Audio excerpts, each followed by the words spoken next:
give us your words of wisdom on this season's Champions League and your impressions of the first legs we've seen so far. Well, nothing very exceptional other than Manchester City, where they kind of, even though they had a tough enough game in Copenhagen, they won, I'd say, comfortably enough in the end, and I think it's more or less wrapped up.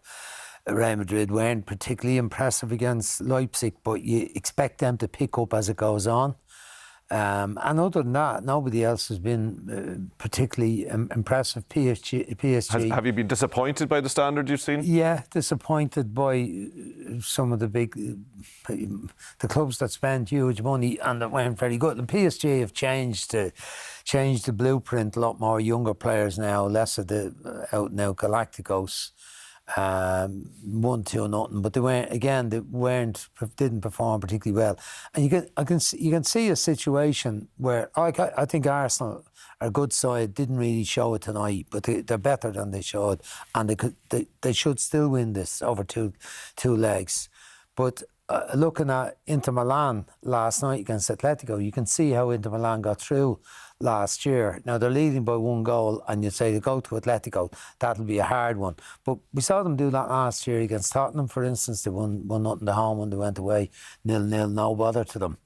And they actually look a bit better than they did last year. Thuram looks a better option than Lukaku, better movement, live there, Martinez playing well. And I think they look slightly better side. They look a slightly better side than they were last year.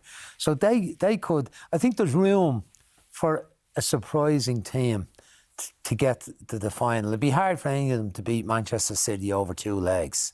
But a surprise team could get to the final and maybe manage Manchester City maybe even better than Milan did, better than Inter did last year.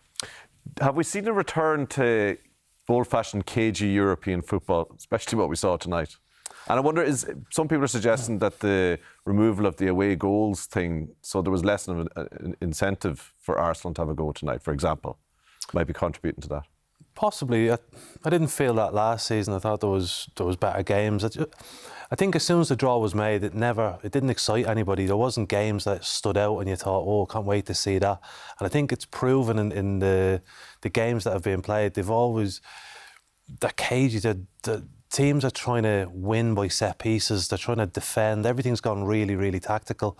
And until you get the best players going head to head, in maybe the last 8, maybe the last 4 it might take to, I think the second legs will be the same. Everyone will still believe they have a half a chance of getting through those first leg games. So they'll just be tight and cagey. And I hope it's not a sign of things to come, because we don't want to go back to that sort of football. The Champions League was been brilliant for the last couple of years because of teams having a go.